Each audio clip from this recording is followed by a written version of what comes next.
Eles a chamavam de caluniadora, até que a notícia da manhã foi ao ar. Olá a todos. Aproveitem esses momentos de relaxamento enquanto assistem. A cidade de Campinas, no final de dezembro, estava sob fortes pancadas de chuva, o vento soprava pelos becos úmidos como se lembrasse Rosa Pereira de cada perda em sua vida. A mulher de 38 anos já havia sido chefe de contabilidade da Construtora Pereira, uma das maiores empresas na área de reurbanização. Ela já tivera um escritório próprio com janela de vidro voltada para a Praça Maior, assinava dezenas de documentos por dia e acreditava no que chamava de justiça administrativa. Tudo desabou após uma reunião que durou menos de 5 minutos. Você está difamando a diretoria. Se não tiver provas concretas, eu sou obrigado a demiti-la. A voz do Sr. Gilberto, diretor de recursos humanos, ainda ecoava nos ouvidos de Rosa todas as noites. Quando ela se levantou, o dossiê de denúncia em suas mãos foi derrubado no chão. Eu já enviei as provas para a Controladoria Financeira, ela sempre dizia. Mas parecia que ninguém queria tocar naquilo. Todos se mantinham em silêncio, como se nunca tivessem conhecido quem ela era. No dia seguinte, ela recebeu um e-mail informando sua demissão por violação da ética profissional e divulgação de informações internas. No mesmo dia, seu registro trabalhista foi marcado em vermelho no sistema do setor da construção. A partir desse momento, nenhuma empresa quis sequer olhar para o nome Rosa Pereira. Seu marido a havia abandonado desde 2021. Seus 3 filhos, Gabriel, de 14 anos, Marta, de 11, e o pequeno Nico, de apenas 8, foram arrastados para um redemoinho de miséria sem fim. Ela não conseguiu pagar o aluguel do apartamento em Cambuí e foi expulsa sem piedade. Lixo traidor. Ouvi dizer que você denunciou as pessoas para ganhar dinheiro com a imprensa. Não vou deixar você se agarrar a este lugar nem mais um dia. Foram palavras da dona da pensão, Dona Marilda, que antes a convidava para comer bolo no Ano Novo. Rosa não tinha mais escolha. Levou os filhos para um galpão de garagem abandonado no centro histórico, um antigo concerto de automóveis.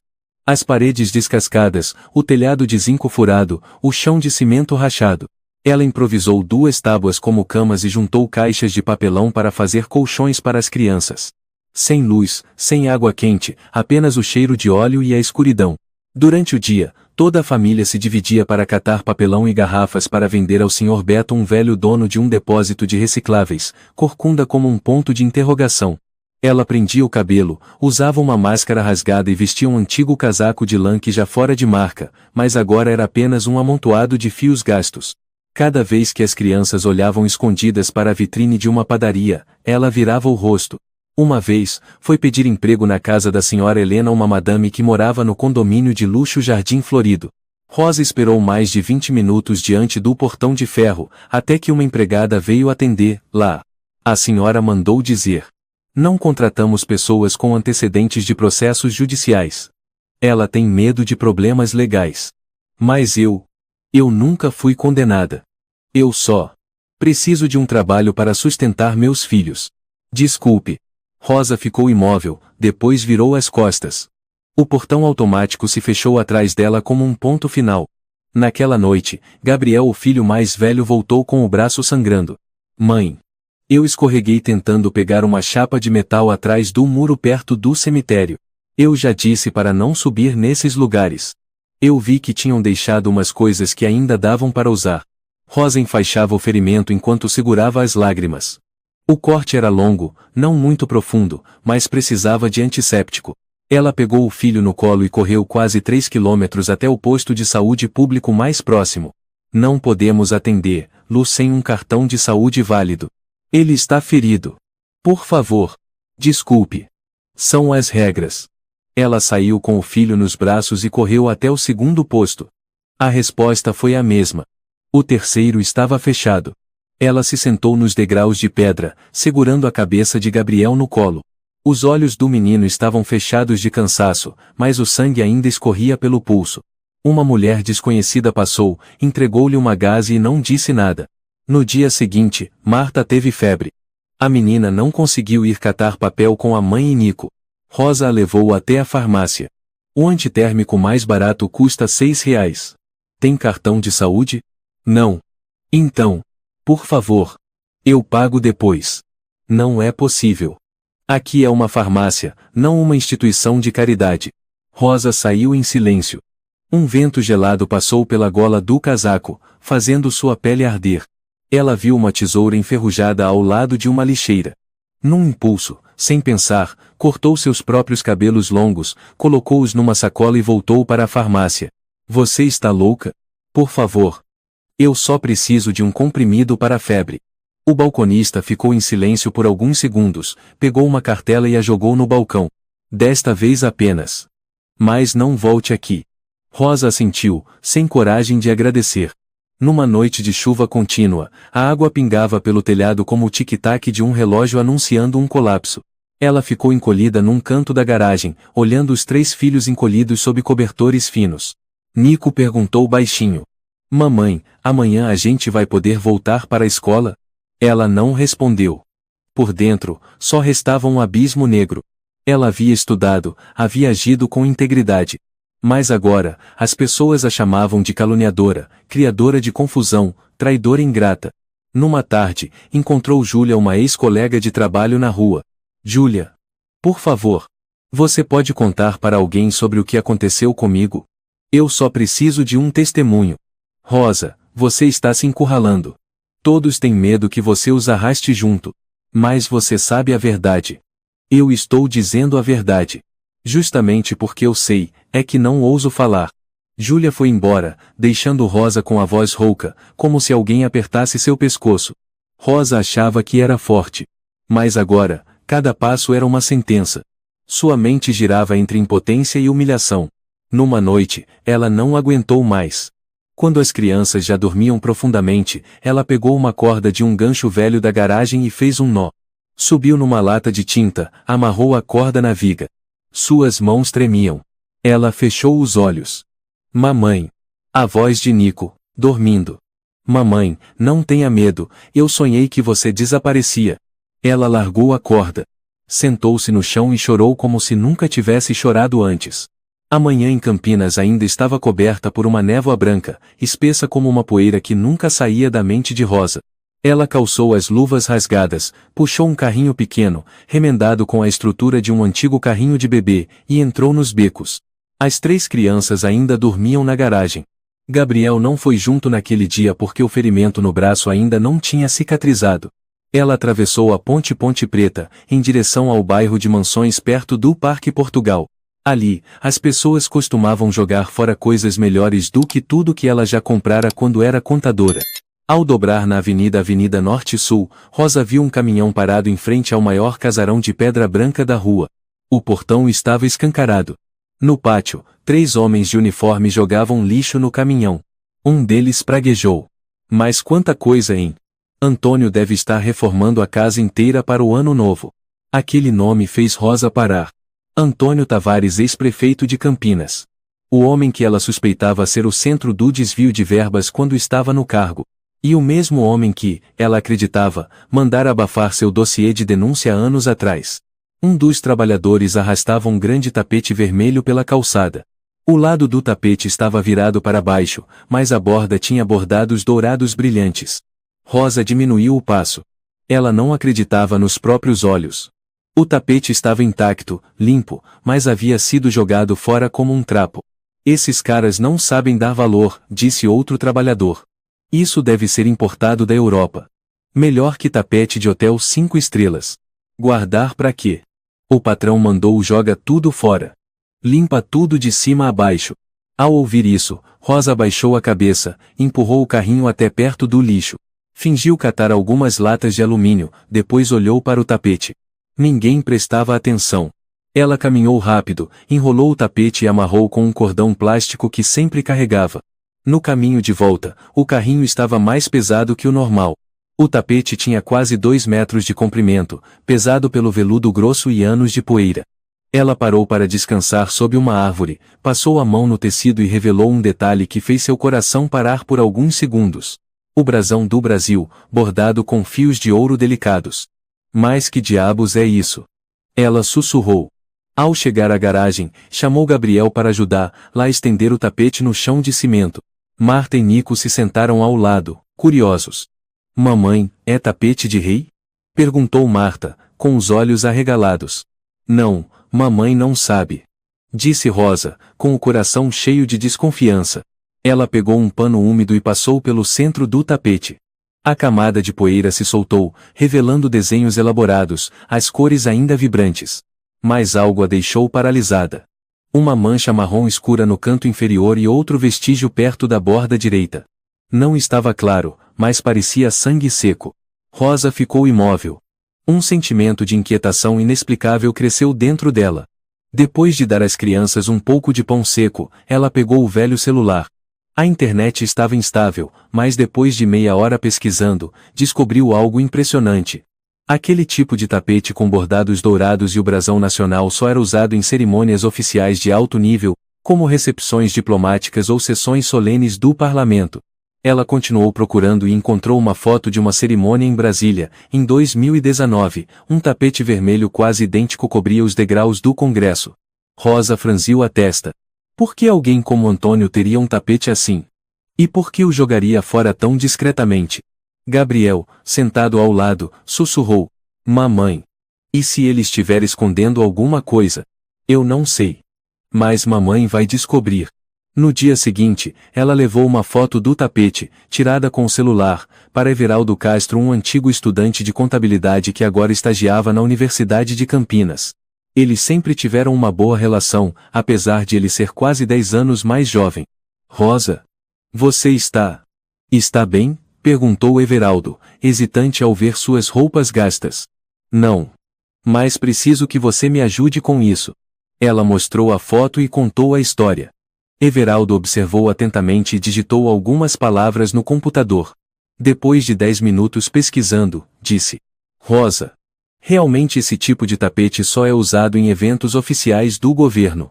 Encontrei até a descrição do material em um edital público. O código do tecido é idêntico ao da foto. Então por que ele estava jogado na rua como lixo? Everaldo balançou a cabeça. Não sei. Mas se quer minha opinião, acho que, talvez esse evento nunca tenha existido oficialmente. O sangue pareceu sumir do rosto de Rosa. Como assim? Talvez alguém tenha encenado uma cerimônia falsa, comprado o tapete com dinheiro público, e depois eliminado as provas.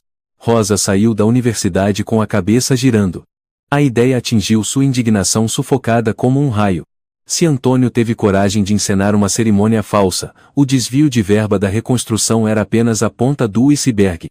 Naquela noite, ela revisou a lista de eventos divulgados pelo governo nos últimos 3 anos em Campinas.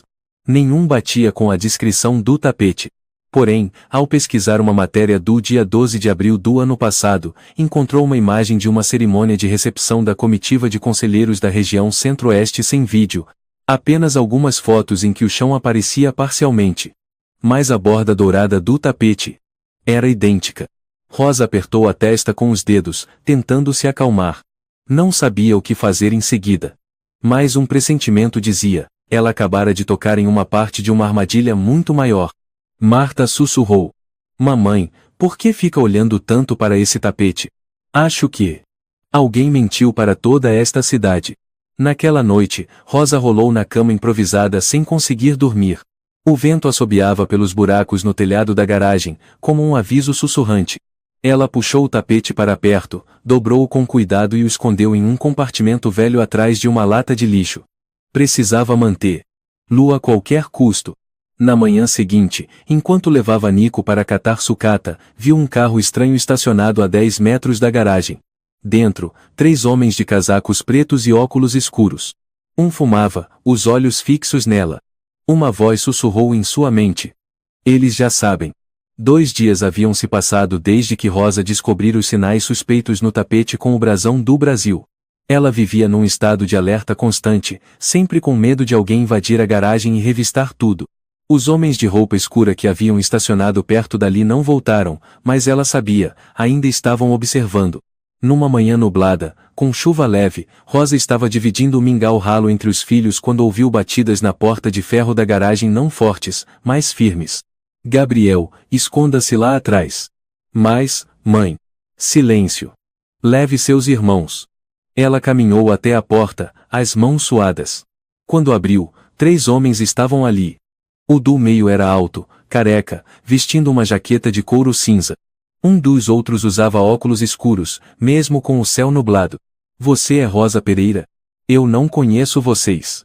Eles não disseram mais nada. O careca ergueu a mão e, num segundo, enfiou um saco de tecido preto sobre a cabeça dela. Rosa tentou lutar, mas foi imobilizada. O cheiro forte de couro e suor a sufocava. O som de um motor ligando ecoou. O saco balançava com cada solavanco do carro. Ela não sabia para onde estava sendo levada. Cerca de 15 minutos depois, o veículo parou. Alguém a puxou para fora e a conduziu por um caminho de pedras. Um empurrão a fez cair de joelhos. Quando tiraram o saco de sua cabeça, uma luz fraca apareceu. Estavam em um armazém velho, no meio de um terreno vazio, sem placas, sem ninguém por perto. À sua frente, uma mesa de metal enferrujado. Um dos homens se aproximou e jogou um maço de fotos sobre a mesa. Rosa ficou em choque. Eram fotos de Gabriel, Marta e Nico catando papelão, comendo pão, dormindo na garagem. Havia até uma foto de Marta urinando atrás de uma parede quebrada. Sabemos cada passo seu e desses moleques, disse o careca, com a voz rouca e grave. O que vocês querem? Não queremos nada. Só queremos que você seja sensata. Rosa olhou fixamente para ele. Seu coração afundou. Você está com algo que não deveria estar. Se continuar com isso, seus filhos podem ser atropelados, sequestrados, ou simplesmente desaparecer. Ela permaneceu calada. Há coisas que gente como você não deveria tocar. Vocês estão apenas provando que eu estou certa. Caso contrário, por que ameaçar uma mãe desempregada de morte? O homem soltou um riso sarcástico e puxou uma folha impressa. Este é um termo de renúncia de posse. Você vai assinar, confirmando que não tem, nunca teve e não sabe nada sobre o tapete vermelho. Assine, e você continua viva. Eu não tenho nada para assinar. Se não assinar, não reclame depois. Um soco forte atingiu o estômago de Rosa. Ela caiu de joelhos, tossindo. O homem de óculos se aproximou, segurou seu queixo com força e enfiou uma caneta em sua mão. Uma assinatura, Pereira. Só uma. Com a mão trêmula, ela segurou a caneta. Mas, quando o homem virou a cabeça para pegar o celular, Rosa discretamente deslizou a outra mão para o bolso do casaco onde escondia o velho celular. Com um único toque, tirou uma foto do maço de documentos e dos rostos dos dois homens. Logo depois, eles perceberam. Um chute acertou sua mão, fazendo o telefone voar. O careca esmagou o aparelho com o salto da bota. Até mendiga agora sabe usar truques, é? Ela levou outro golpe no ombro e foi jogada de volta no carro. Desta vez, não colocaram o saco em sua cabeça. No caminho de volta, Rosa olhou pela pequena janela, terrenos baldios, postes quebrados, cercas enferrujadas. Nenhuma casa, ninguém para ouvir um grito. Um rangido alto dos freios ecoou. Jogaram-na para fora do carro, fazendo-a cair de cara no chão, perto da garagem. O vento bateu em seu rosto. Eles não disseram nada, apenas ligaram o carro e foram embora. Gabriel abriu a porta da garagem, os olhos arregalados de pavor. Mãe! Onde você estava? Eles me levaram. Mas está tudo bem. Mamãe voltou. Ela entrou mancando, a dor tão intensa que precisou morder os lábios para não chorar. Nico chorou ao ver a marca roxa no rosto dela. Mamãe! Você brigou com alguém? Está tudo bem. Mamãe só tropeçou. Ela abraçou os 3 filhos e sussurrou. Precisamos sair daqui. Precisamos esconder tudo. E ninguém deve falar com estranhos. Naquela mesma noite, Rosa procurou o celular quebrado. A tela estava destruída, mas o cartão de memória permanecia intacto. Ela enrolou fita adesiva nele e o escondeu dentro de uma lata de biscoitos vazia. Na manhã seguinte, ela voltou para falar com Everaldo. Você foi espancada? Everaldo ficou chocado ao ver o hematoma em seu rosto. Eles tentaram pegar meu celular. Mas consegui tirar uma foto antes de ser descoberta. O quê? Me ajuda a salvar esse cartão de memória. Por favor. Everaldo conectou o cartão no computador, com todo o cuidado, como se lidasse com uma bomba. Demorou um tempo, mas ele se virou para Rosa. Está aqui. Uma foto. Borrada, mas dá para ver 2 homens e os documentos. Você consegue guardar isso em um lugar seguro? Consigo, mas você precisa prometer que vai sair de Campinas. Isso já não é mais sobre finanças. Rosa assentiu. Sabia que Everaldo tinha razão. Desde o momento em que foi agredida, isso já era uma questão de vida ou morte. De volta à garagem, ela organizou tudo e colocou os objetos mais importantes em uma mochila. Um passaporte antigo, a caderneta de vacinação das crianças, documentos do hospital, o tapete dobrado com cuidado. Marta sussurrou ao ver a mãe arrumando as coisas. Mamãe, para onde a gente vai? Eu ainda não sei. Mas não posso deixar ninguém tirar vocês de mim. Naquela noite, quando Rosa saiu para jogar o lixo, encontrou um envelope de papel pousado discretamente diante da porta da garagem. Não havia remetente. Ela o abriu. Dentro, fotos tiradas escondidas, nítidas. Um pequeno bilhete escrito à mão. Se quer sua filha segura, é melhor esquecer tudo. O tapete já pertence a outra pessoa. Rosa tremeu. Apertou o bilhete com força. Dessa vez, eles estavam mirando na menina. Ela não dormiu naquela noite. O vento passava pelo telhado de zinco, mas o frio mais cortante vinha de dentro do peito. Ela entendeu que não havia mais retorno. Rosa já não sentia o clima.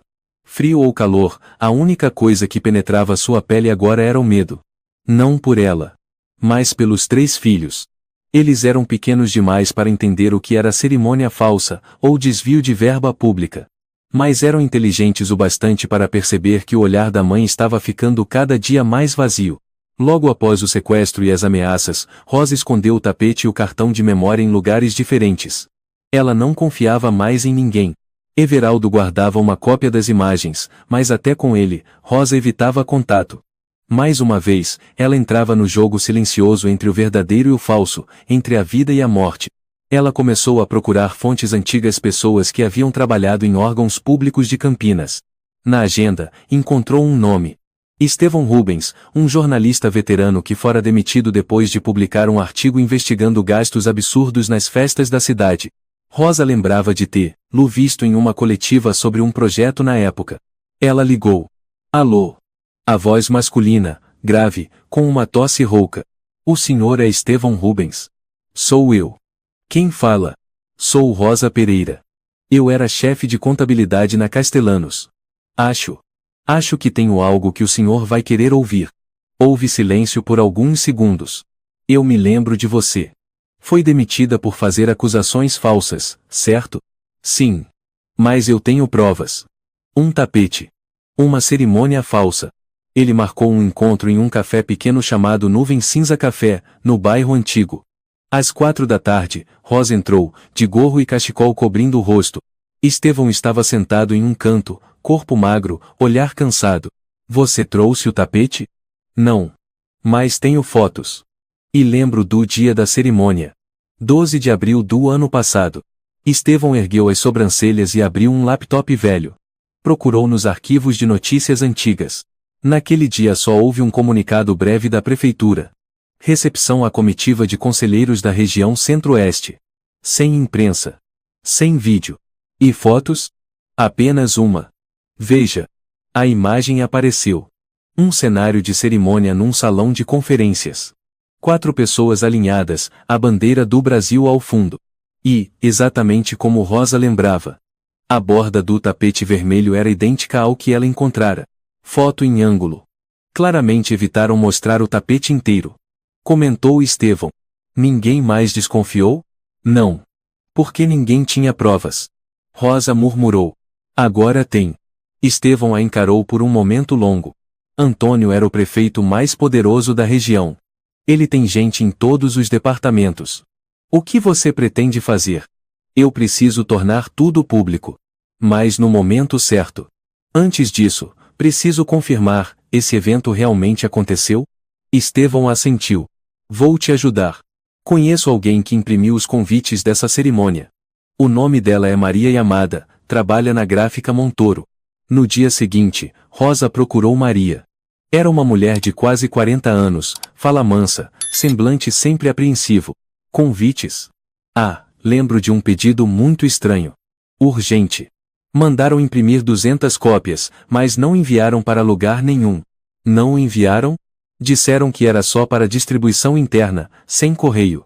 Mas o mais esquisito, não tinha número oficial de evento. Eu já fiz muitos convites, mas foi a primeira vez que vi isso. Você ainda tem um modelo? Não. Mas tem o arquivo original no computador de casa. Você quer uma cópia? Pode me ajudar com uma? Eu pago. Não precisa pagar. Mas... Você tem certeza que quer se envolver nisso? Você tem filhos, Maria? Tenho. Uma menina. Então deve entender por que eu não posso ficar calada. No dia seguinte, Rosa recebeu o arquivo digital do convite, nome do evento, local, data, tudo combinava com o que Estevão havia pesquisado. Mas não havia nenhum logotipo do governo. Nenhuma assinatura do prefeito. Nenhum número de processo. Rosa salvou cuidadosamente no pendrive e o escondeu junto com o cartão de memória. Naquela noite, ao voltar para a garagem, encontrou seu celular completamente destruído, tela em cacos, entrada do chip arrancada. Alguém havia entrado enquanto ela estava fora. As crianças estavam seguras, mas Nico contou. Hoje à tarde apareceram uns homens perguntando se mamãe estava em casa. Eu vi pelo buraquinho da porta, eles usavam touca. 2 homens. Rosa congelou. Ela entendeu. Seu tempo estava se esgotando. Naquela noite, deitada abraçando os 3 filhos, olhava para o teto furado. A chuva pingava devagar. Sua mente girava com as informações. O tapete, a cerimônia falsa, o convite interno, a foto borrada, tudo ainda era insuficiente. Ela precisava de uma prova irrefutável. Rosa decidiu voltar ao local da cerimônia, o edifício municipal central que agora era usado como arquivo público. No dia seguinte, vestiu um uniforme de faxineira, emprestado de um conhecido chamado Lázaro, que trabalhava na limpeza urbana. Com um boné, máscara e um crachá falso, infiltrou-se no turno de troca de funcionários. O corredor era longo e frio. As paredes amareladas pela umidade. Rosa virou à esquerda, procurando a sala 204 onde fora o salão principal. A porta estava destrancada. Por dentro, poeira cobrindo as poltronas de couro e as mesas de madeira. Mas a luz que entrava pela janela revelou o que ela precisava ver. A marca do tapete antigo ainda estava impressa no chão. Uma área mais limpa que o restante, retangular, perfeitamente alinhada. Ela se abaixou, levantou o tapete atual. E na borda inferior, lá estava uma mancha marrom escura, como sangue, mal limpa. Um arrepio percorreu sua espinha. Rosa pegou o celular provisório de Everaldo e tirou fotos. Sabia que, se fosse rápida, conseguiria sair antes que alguém percebesse. No caminho de volta, atravessando o corredor à esquerda, ouviu passos. 2 homens de terno preto vinham na direção oposta. Ela abaixou a cabeça, fingindo ser apenas uma funcionária da limpeza. Mas um deles parou de repente. Ei, você aí. De qual equipe você é? Da prefeitura. Estou limpando a sala 307. Cadê o cartão? Eu deixei no quarto. Eu vou pegar agora. Ela andou rápido e depois correu. Uma voz a chamou de volta, mas Rosa disparou pela porta de emergência, o coração batendo descompassado, a foto ainda segura no bolso do casaco. Ao chegar na garagem, ela se sentou ofegante, o corpo inteiro coberto de suor frio. As crianças a cercaram, perguntando sem parar. Ela não respondeu. Ela sabia de uma coisa. Tinha ido longe demais para voltar atrás. Alguns dias depois de invadir o prédio do edifício municipal central, Rosa vivia como uma sombra. Só saía de casa quando ainda estava escuro e voltava quando a cidade já mergulhava na escuridão. Os olhares das pessoas ficaram cheios de pena. Talvez ela estivesse magra demais, cansada demais, mais parecendo um fantasma do que uma pessoa viva. Mas não era só o olhar. Sinais assustadores começaram a aparecer. Na manhã de segunda-feira, ao abrir a porta da garagem, ela viu cacos de vidro espalhados pelo chão de cimento. Uma pedra grande estava jogada ao lado da caixa de brinquedos velhos, enrolada em um pedaço de papel rabiscado. Não pense que pode desmascarar a cidade inteira sem pagar o preço. Gabriel correu até a mãe, o rosto em pânico. Mãe, o carrinho de mão foi todo rasgado. Rosa olhou na direção que o filho apontava. As 4 rodas estavam cortadas, o eixo dianteiro quebrado ao meio como se alguém tivesse usado um alicate. Aquele carrinho velho era o único meio de transportar sucata para ganhar algumas moedas por dia. Ela se sentou e acariciou o cabelo de Gabriel. Não tem problema. A mamãe vai consertar. Mas, por dentro, ela sabia. Estavam apertando o cerco, volta por volta. No dia seguinte, assim que voltou do ponto de compra de sucata, Rosa se desesperou ao não ver Marta. Nico, cadê sua irmã? Ela foi comprar pão com a dona Linda, a vizinha. A dona Linda foi para Miami semana passada. Você tem certeza? Tinha. Tinha um moço dizendo que era amigo da dona Linda e pediu para Marta buscar doce. Ela largou a sacola no chão e saiu correndo para a rua, gritando o nome da filha em vão. Cada esquina, cada loja, cada canto da rua ninguém tinha visto uma menina de cabelo castanho e olhos brilhantes passar. 1 hora se passou. 2 horas. Quando Rosa voltou, quase desabando, viu Marta encolhida ao lado de uma lixeira perto da garagem. A menina chorava, a roupa suja de terra, as mãos arranhadas. Mamãe.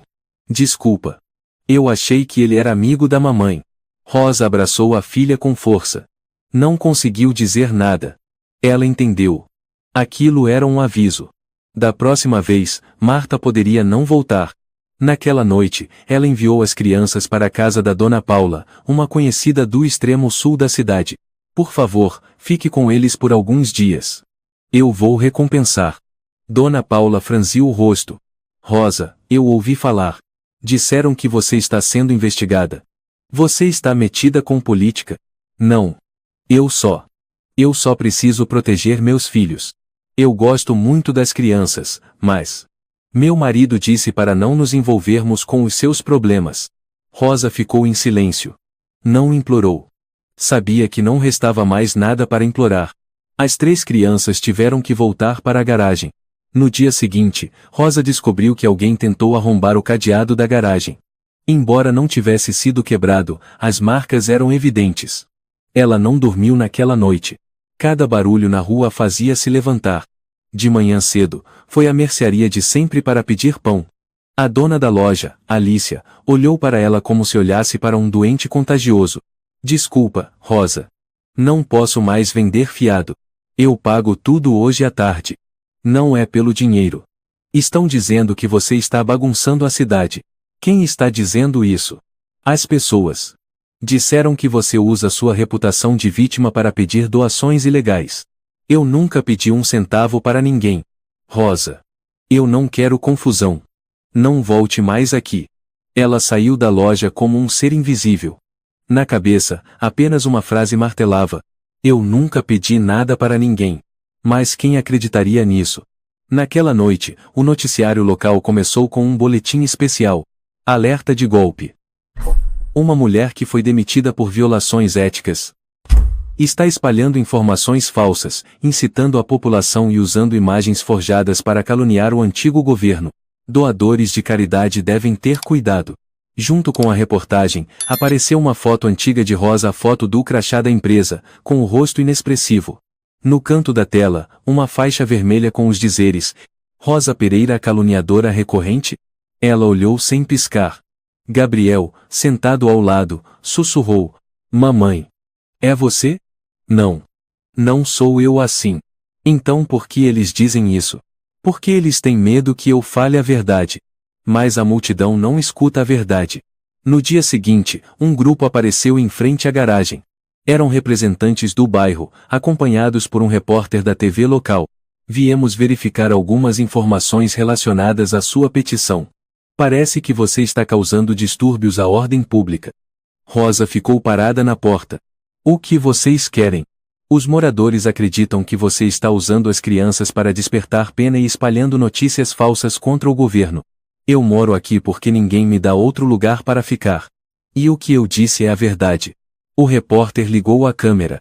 Então você tem provas, senhora Pereira? Ela olhou para a lente. O coração apertou. Não podia mostrar as provas, ainda não estavam prontas. Se revelasse agora, tudo seria destruído. Ela respondeu devagar. Eu não sou mentirosa. Mas a verdade não precisa ser gritada no portão da aldeia para ser reconhecida. O grupo ficou em silêncio. Depois foram embora, deixando apenas olhares misturados de pena e desprezo. À noite, a garagem teve a energia cortada. Sem aviso. Sem explicação. A escuridão caiu como um buraco negro. As crianças tremiam debaixo de cobertores velhos. Marta perguntou: Mamãe, amanhã você vai ir embora? Não. Eu não vou abandonar vocês. Eu ouvi você dizendo isso no sonho. Rosa ficou em silêncio. Não sabia se tinha falado dormindo ou se a menina tinha sonhado de verdade. Mas a pergunta dela cortou como uma faca. Ela abriu o armário velho de pão e estava vazio. No bolso, apenas uma moeda. As batatas cozidas de dias atrás já estavam estragadas. Ela olhou para cada rosto dos filhos. A fome aparecia nos olhos. O frio roxeava os lábios. O medo fazia com que eles não se afastassem dela nem por um instante. Lá fora, o mundo girava com reportagens, artigos e reuniões secretas entre os poderosos. Aqui dentro, 4 pessoas encolhidas na escuridão. Rosa murmurou, como um pedido de desculpas. Talvez. Amanhã eu tenha que ir muito longe. Nos dias seguintes ao corte de energia, Rosa entrou no período mais sombrio de sua vida. Sem luz, sem esperança. Toda manhã, ela precisava verificar se as crianças ainda respiravam, porque dormiam no chão de cimento gelado como pedra. O vento passava pelas frestas do telhado, penetrando nas costas dela, já curvadas por meses vivendo como alguém expulsa do mundo. Ela escondeu o tapete bem no fundo de um pneu velho, atrás do monte de sucata. O cartão de memória e o pendrive também não ficavam mais na garagem. Ela escolheu um lugar seguro, em um cemitério abandonado na periferia, cavou um pequeno buraco e os enterrou. Todos os dias, verificava pelo menos uma vez, mesmo que o caminho estivesse cheio de lama e fezes de cachorro. Uma vez, ela entrou em contato com Geraldo Benetti, um ex-colega que antes era responsável por supervisionar os custos de construção. Geraldo, tempos atrás, havia caído na risada quando Rosa xingou o chefe durante uma reunião por ousar fraudar o orçamento. Rosa. Meu Deus! Você ainda está viva? Eu preciso de ajuda. Eu tenho provas reais. Tapete, convites, fotos do salão. Mas se eu me expor agora, eles vão me silenciar. Eu acredito em você, mas... Ouvi dizer que seu nome foi marcado em vermelho. Há até um alerta interno. Quem ajudar você vai ser prejudicado junto. Geraldo. Eu te imploro. Eu tenho esposa e filhos, Rosa. Me perdoa. A ligação terminou com um bip longo e um silêncio pesado como concreto. Ela olhou para a tela do celular velho e depois o jogou no chão. Ele quebrou em pedaços. Rosa recolheu cada fragmento, as mãos sangrando. Naquele dia, as crianças não foram catar recicláveis com ela. Gabriel estava com febre baixa, e Marta e Nico estavam exaustos demais. Ela teve que ir sozinha. No mercado antigo, onde refugiados costumavam se reunir, havia um velho de pele morena chamado Manuel que vendia trapos. Rosa perguntou: "O senhor conhece alguém que venda remédio barato?" "Só antitérmico." "Conheço. Mas você tem que dar alguma coisa em troca." "Eu tenho cabelo. Eu posso cortar." Ele olhou para o cabelo queimado de Rosa e assentiu. 30 minutos depois, Rosa voltou com uma sacolinha de pano. Dentro, havia 4 comprimidos antitérmicos baratos e 2 pedaços de pão duro. Manuel lhe entregou também um lenço. Ninguém disse nada. Ninguém precisava dizer. Ao chegar à garagem, ela dissolveu o remédio em água fria e deu para Gabriel. O suor do menino descia como chuva. Rosa usou o lenço de Manuel para limpar o rosto do filho e depois ficou olhando para ele a noite inteira. Houve uma noite em que ela vagou até o velho parque perto da rodoviária. Lá, os sem-teto se reuniam em volta do fogo e contavam histórias do passado como soldados derrotados. Uma velha sentada tricotando olhou para Rosa e disse: "Você não é do tipo mendiga. Você carrega o cheiro da justiça fracassada." "Cheiro do quê?" "Cheiro de quem já teve ideais, mas levou cuspe na cara do mundo." Rosa não respondeu. A velha lhe entregou um pedaço de pão seco e continuou tricotando. Uma vez, enquanto procurava abrigo da chuva, Rosa entrou em uma igrejinha. Ela abaixou a cabeça, sentou-se no banco de madeira e segurou o rosto com as mãos. Um padre magro aproximou-se. "Filha, quer se confessar?" "Não, padre. Eu só quero ficar em um lugar onde ninguém me expulse." "Você precisa de ajuda. Eu fiz a coisa certa, mas o mundo inteiro me trata como uma criminosa." O padre a olhou, a voz grave. "Deus não castiga quem fala a verdade. Mas ele também não impede que os homens sejam cruéis. Só há uma coisa certa." "O quê?" "Deus não salva quem revira o passado para destruir o presente." Rosa se levantou. Agradeceu e saiu. Ela já não acreditava mais em Deus. Não acreditava mais na justiça. Não acreditava na lei, nem nos colegas, nem nos compatriotas. Sempre que alguém vinha perguntar como ela estava, se ainda havia alguém que perguntasse, Rosa só dizia uma frase: eu estou bem. Só que a sociedade não aceita quem faz o certo. Certa vez, ela tentou ir a outro posto de saúde, na esperança de conseguir alguns remédios velhos. Mas, ao ver o nome Rosa Pereira, a enfermeira se virou, cochichou com o médico e depois disse: nós não temos remédios sobrando. Por favor, vá embora.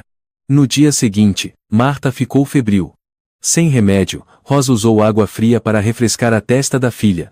À noite, tirou o próprio casaco para cobrir as 3 crianças e foi sentar do lado de fora da garagem. A chuva caía fina. No bolso do casaco dela havia um pedaço de corda velha. Ela tentou fazer um nó no pescoço. Tentou apertar. Não doeu. Não teve medo. Apenas alívio. Se ela não estivesse ali, as crianças poderiam ser levadas para um orfanato, teriam camas de verdade, comida. Talvez alguém se compadecesse. Não seriam arrastadas com ela para o inferno. Rosa se levantou, passou a corda em uma viga de ferro exposta. O vento batia no casaco rasgado dela. Mais um passo. Mamãe. A voz de Nico veio de dentro da garagem. O menino estava sonhando, mas gritou alto: mamãe, não vá embora. Não tenha medo. Eu sonhei que você sumiu e eu não te achei em lugar nenhum. A corda caiu no chão. Rosa desabou, segurando o peito. Chorou. Chorou como uma criança que descobre pela primeira vez que a mãe nunca mais vai voltar. Quando amanheceu, ela reuniu as últimas forças. Lavou o rosto, arrumou a garagem, fez mingau com água de arroz que pegou de um restaurante. Cada gesto era um juramento, precisava viver. Não por ela. Pelos filhos. Naquele dia, Everaldo enviou uma mensagem: as provas que você mandou já foram salvas. Mas não envie à toa. Estou procurando um jornalista confiável. Aguente firme. Não deixe eles destruírem o que resta. Rosa olhou para a tela, as mãos tremendo. Respondeu apenas com uma palavra: obrigada. Obrigada. Não por esperança, mas porque uma pessoa, ainda que pequena, não havia virado as costas. A chuva persistia nos primeiros dias de janeiro. A garagem de Rosa agora não era apenas fria, mas também úmida. O mofo subia das paredes de cimento como uma memória que se recusa a desaparecer, sombria, teimosa e desesperadora. Rosa começou a tossir, mas não conseguia encontrar remédio. As 3 crianças acordavam cada dia mais cedo para catar papel antes que alguém ocupasse a rota de sempre. Rosa não saía mais. Ficava na garagem, silenciosa, preparando a única coisa em que ainda acreditava: um relatório detalhado, com todas as fotos, cópias de convites, fotos do tapete, do salão, tudo. Escreveu à mão, de lápis, porque não tinha impressora, letras pequenas e alinhadas, cada linha um golpe na verdade escondida. O relatório tinha 10 páginas, com fotos e anotações. Ela as colocou em um envelope branco, e escreveu com marcador: para Alisson Moreira, coluna de investigação, redação da Folha de São Paulo, Correio Brasiliense. Esse nome não era por acaso. Alisson já havia escrito uma série sobre abuso de verbas no Região Sul, que fez um deputado regional renunciar. Rosa só conhecia a jornalista por uma velha nota de jornal, mas isso bastava. De manhã cedo, ela pegou um ônibus para a agência central dos Correios. Usou todo o dinheiro que lhe restava para enviar a correspondência com registro garantido. A encomenda chegará em 3 dias, disse o funcionário do balcão. Obrigada. Quero o comprovante. Não precisa. Não tenho certeza se ainda estarei viva para conferir. 3 dias. Rosa viveu como alguém prestes a ser executado. Cada vez que o telefone emprestado de Everaldo tocava, o coração dela disparava como um tambor de guerra. Mas não houve nenhuma ligação do Correio Brasiliense. Nenhuma mensagem. Nenhum e-mail. No 4º dia, ela ainda esperava. No 5º dia, apenas um vento forte arrancou a chapa de zinco atrás da garagem.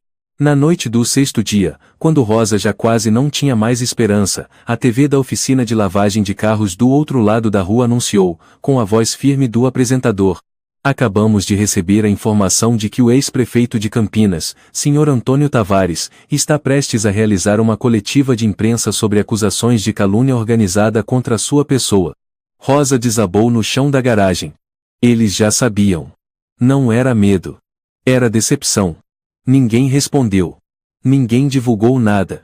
Enquanto isso, Antônio foi o primeiro a se pronunciar. Naquela tarde, a coletiva aconteceu no prédio da City Hall. Antônio vestia um terno cinza, com ar respeitável, o olhar carregado de tristeza. Como alguém que dedicou a vida inteira a esta cidade, fico dolorido ao ver meu nome virar alvo de uma campanha difamatória preparada com antecedência.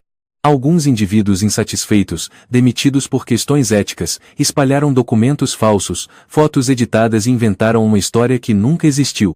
Na plateia, os jornalistas anotavam com a cabeça balançando em concordância. Ninguém questionou, ninguém pediu provas contrárias. Rosa assistia a reportagem no velho celular de Everaldo, com vontade de jogar Lu no chão, mas sem forças. Na tela, Antônio continuava. Eu acredito que a verdade vai prevalecer. Mas peço aos senhores da imprensa, e a todos os cidadãos de Campinas, que protejam a honra desta terra.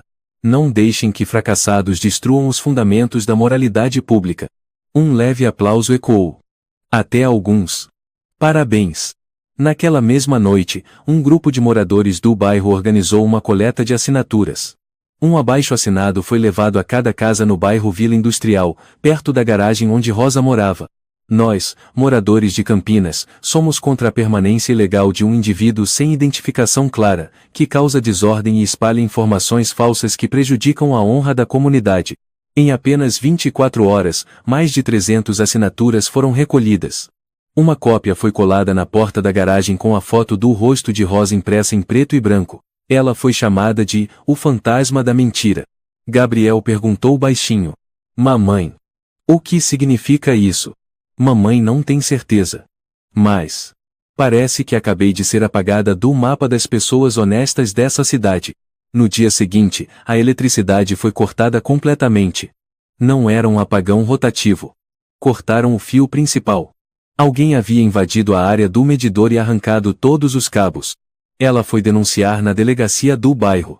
O funcionário de plantão perguntou o nome dela, consultou o computador por alguns segundos e então disse: Nós não temos autoridade para resolver queixas de pessoas sem contrato de moradia.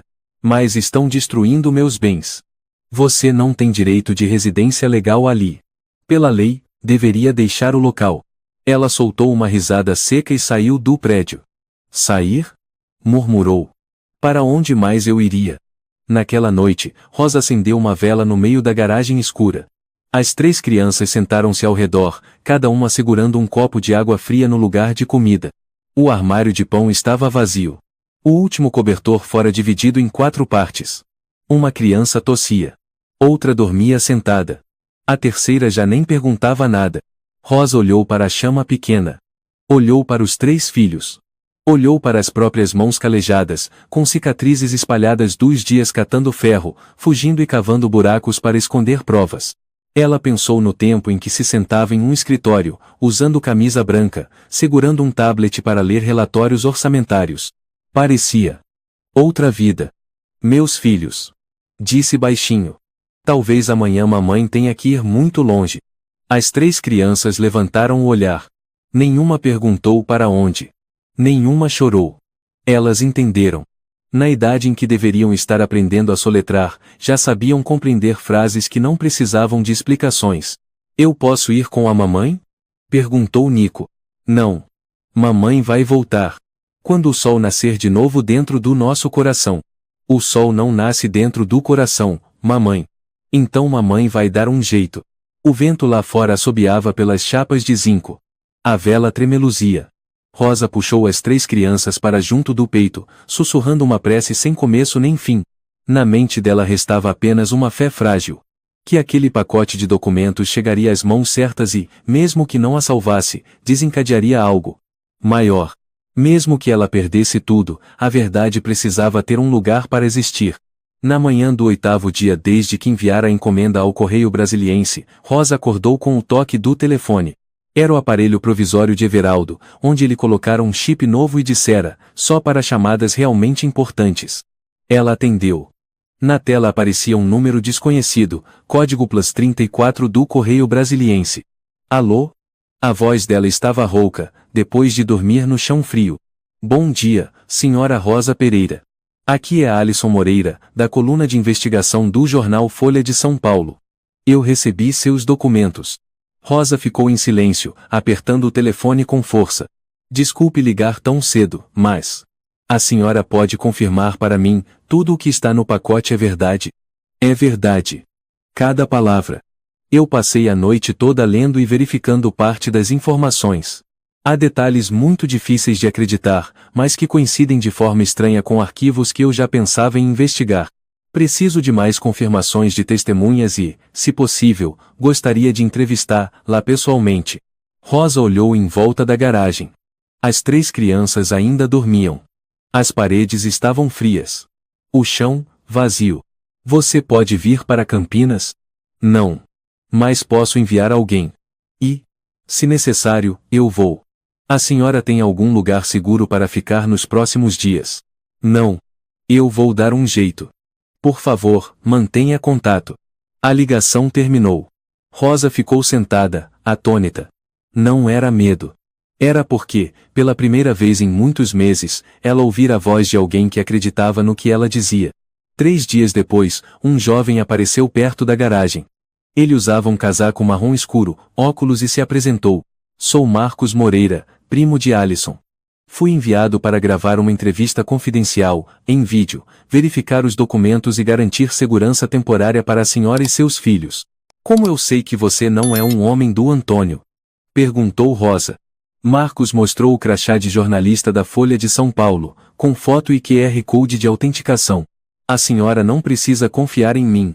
Mas... eu li sua história. E acho que, se a justiça não ficar do seu lado, nós ficaremos. Ela assentiu. Eles gravaram a entrevista à noite, em um canto escuro da garagem, usando apenas uma pequena lanterna e um celular para o áudio. Rosa contou tudo. Desde o dia em que foi demitida, até o momento em que encontrou o tapete, depois os sequestros, ameaças de morte, corte de energia, difamações. Marcos disse baixinho. Sabe? Você não é a única que Antônio já ameaçou. Mas você é a primeira que teve coragem e provas para enfrentar-lo. 3 dias depois, Rosa recebeu uma única mensagem de Alisson. Amanhã de manhã, 7h30. Ligue a TV. Canal 4. E se prepare. Rosa não dormiu a noite inteira. Seus olhos brilhavam como os de quem, à beira de um poço, já conseguia ver o reflexo do sol na primeira gota d'água. 7h30 da manhã. A velha TV da oficina de carros do outro lado da rua estava ligada no volume alto. Pessoas se juntavam para assistir. Na tela, o programa Underground Dispatch famoso por investigações bombásticas começava. A apresentadora. Alisson Moreira. Bom dia a todos. Hoje, trazemos uma história que parecia existir apenas nos filmes. Um falso cerimonial, um tapete revelando um brasão oficial escondido, e uma mulher sozinha contra todo um sistema. A tela mudou para as imagens granuladas da garagem, onde Rosa aparecia com o rosto abatido, mas o olhar erguido. Fotos do tapete vermelho, marcas de sangue, cópias de convites sem códigos oficiais, tudo foi exibido. Até um vídeo do salão com um pó estranho, que coincidia com o formato do tapete. A reportagem prosseguiu. Verificamos tudo com 3 fontes independentes. Nenhum evento oficial foi registrado naquela data. O tapete foi encomendado de uma empresa de móveis que já prestou serviços para a Prefeitura de Campinas. O valor do contrato chegou a R$2 milhões, nunca tornado público. Um burburinho aumentava. Mais gente se aproximava da TV. Alguém murmurou. Ela estava falando a verdade. Todo esse tempo. Naquela tarde, Rosa soube que a Polícia Financeira havia reaberto oficialmente o caso do projeto de reconstrução de Campinas, do qual ela fora demitida por denunciar fraudes. Um jornal local, que antes a difamara, publicou uma retratação pública. Pedimos sinceras desculpas a Rosa Pereira por ter divulgado informações incorretas, baseadas em fontes não confiáveis. A redação assume total responsabilidade. Em um café onde Estevão Rubens costumava sentar, agora ponto de encontro de estudantes de direito e jovens jornalistas, alguém comentou: essa Rosa é uma lenda agora. Sozinha, derrubou um ex-prefeito. É a mulher do tapete. 3 dias depois, Rosa recebeu uma ligação de uma pequena empresa que fazia contabilidade para negócios privados. A voz feminina do outro lado era rápida, mas clara. Estamos procurando um contador principal. Não é por caridade, mas porque precisamos de alguém que realmente mantenha os princípios nos livros. Eu li sua história. Quero marcar uma entrevista. Rosa ficou em silêncio por alguns segundos e depois sorriu. Me envie o endereço. Eu vou. Mas vou levar meus 3 filhos. Melhor ainda. Temos uma sala de brinquedos para crianças. Naquela tarde, Alison enviou uma mensagem curta. Estamos apenas começando, Rosa. Hoje é um bom dia para reconstruir a honra. Rosa colocou a mão nas costas de Gabriel e disse baixinho. Você lembra que mamãe disse que talvez precisasse ir embora? Lembro. Agora nós vamos em direção à luz. 2 semanas depois que a reportagem do Underground Dispatch foi ao ar, Campinas entrou em uma convulsão midiática sem precedentes. O ex-prefeito Antônio Tavares foi intimado com urgência. As principais emissoras do país noticiavam, em uníssono, o escândalo de abuso de poder, desvio de verbas públicas e a realização de uma cerimônia falsa em nome do Estado. A imagem do tapete vermelho com o brasão nacional, antes jogado ao lado de uma lixeira, agora aparecia em todos os telejornais. Junto a ela, um nome. Rosa Pereira, a mulher determinada. Ela começou a receber cartas de todo lugar. Um estudante de direito em Salvador escreveu. A senhora me fez acreditar que o direito não é apenas papel e tinta, mas sangue e respiração das pessoas que não se submetem.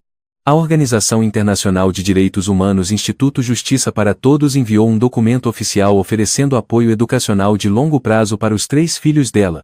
O diretor do programa Carlos Martins ligou pessoalmente. Senhora Rosa, nós lemos todo o seu histórico. A organização decidiu conceder bolsa de estudos integral para Gabriel, Marta e Nico até os 22 anos, incluindo despesas médicas e de subsistência. Isso não é caridade. É um investimento em 3 pequenos cidadãos corajosos. Rosa ficou em silêncio diante do telefone. Os olhos ardiam. Não por ela, mas pelo futuro que um dia acreditou ter destruído. Obrigada, Senhor. Eu não sei o que dizer. Continue vivendo como sempre viveu. Nós apenas estamos ajudando alguém que merece. Na mesma semana, a empresa de contabilidade Soul Balance convidou Rosa para ser contadora-chefe interna. Ela se encontrou pessoalmente com a diretora, uma mulher chamada Ana Heloísa, alguns anos mais velha, com metade dos cabelos grisalhos e um olhar experiente.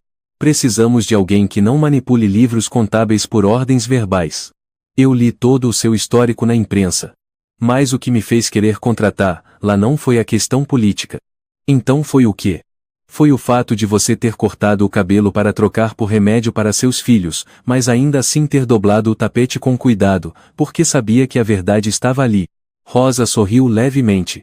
A partir do primeiro dia de trabalho, a vida dos 4 mudou completamente. Adeus à garagem úmida. Eles se mudaram para um pequeno apartamento no 3º andar do residencial Beira Rio. Nada luxuoso, mas com eletricidade, água quente e uma janela voltada para o leste. Marta gritou ao ver o banheiro privativo. Gabriel. A gente pode tomar banho sem pegar água no chafariz público. Nico pulou no colchão novo. Mamãe. Esta cama não faz barulho de rato. O apartamento era pequeno, mas limpo. Rosa passou a primeira noite esfregando o chão, lavando as paredes e estendendo um pano branco sobre a mesa de jantar. Então, ela abriu a última caixa de papelão. Dentro, estava o tapete vermelho, já lavado, dobrado, sem poeira ou sangue. Um grupo de voluntários a ajudar a restaurá-lo como um símbolo histórico. O tecido cheirava levemente a flores, e os fios dourados não estavam mais manchados. Gabriel observou a mãe colocar o tapete sob a mesa de madeira, no centro da sala. Mamãe ainda vai guardar? Eu vou guardar até saber que não sou mais uma sombra da verdade. Marta perguntou. Mamãe. Por que não vende?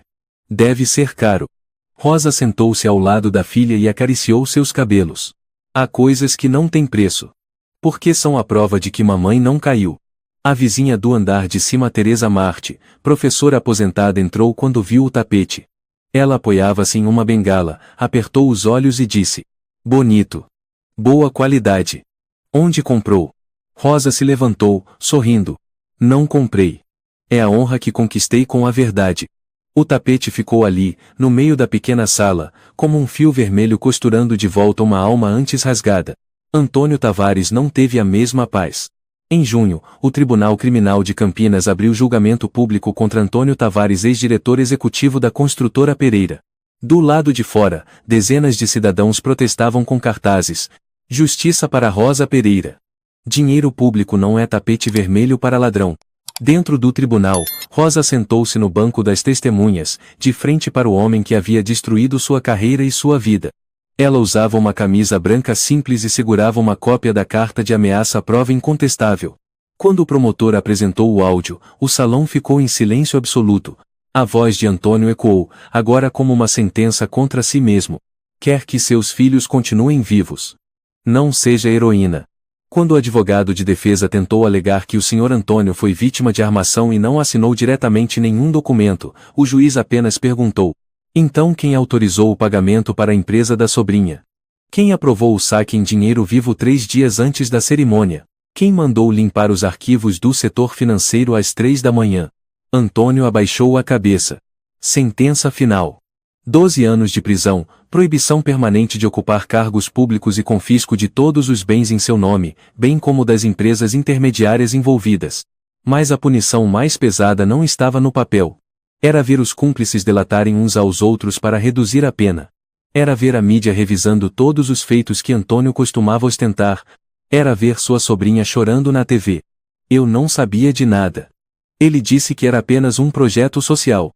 E por fim, era o olhar sereno de Rosa ao sair do tribunal, sem nenhuma expressão de vingança, apenas alívio. Em um domingo, Rosa e os 3 filhos tomavam café da manhã na cozinha. Pão torrado simples, mas, pela primeira vez, com manteiga. Gabriel sussurrou: mamãe, se você tivesse mesmo ido embora aquele dia, a gente nunca estaria tomando café assim, né? É. Mas mamãe não foi. Mamãe ouviu você me chamando. Eu nem lembro de ter chamado. Acho que estava sonhando.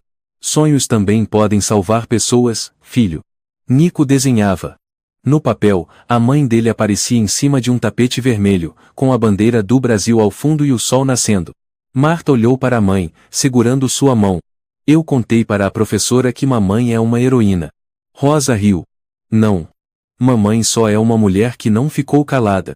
Isso também é ser heroína. A campainha tocou. Um pacote. Era uma moldura de vidro com um certificado escrito: Rosa Pereira por contribuição especial na defesa da transparência dos gastos públicos. Ela o colocou na estante, ao lado de um pequeno buquê de flores dado por Dona Teresa do andar de cima. E então foi até a varanda. O sol estava nascendo. Desta vez, ele também nascia dentro dela. A história de Rosa Pereira nos ensina que a justiça nem sempre vem dos tribunais, mas da determinação de uma pessoa que não se curva ao errado. Quando a verdade é enterrada pelo poder, é a perseverança, o amor de mãe e a honestidade que se tornam a luz que guia. Mesmo sozinha e difamada, Rosa não desistiu e, no fim, ela não apenas recuperou sua honra, mas reacendeu a fé no que é certo para toda uma comunidade. A verdade, mesmo tardia, ainda tem voz. Se você gostou desta história, convidamos você a dar um like e se inscrever em nosso canal. Seu apoio nos motiva a continuar trazendo histórias comoventes quase todos os dias. Estamos muito agradecidos pelo seu apoio. Até breve.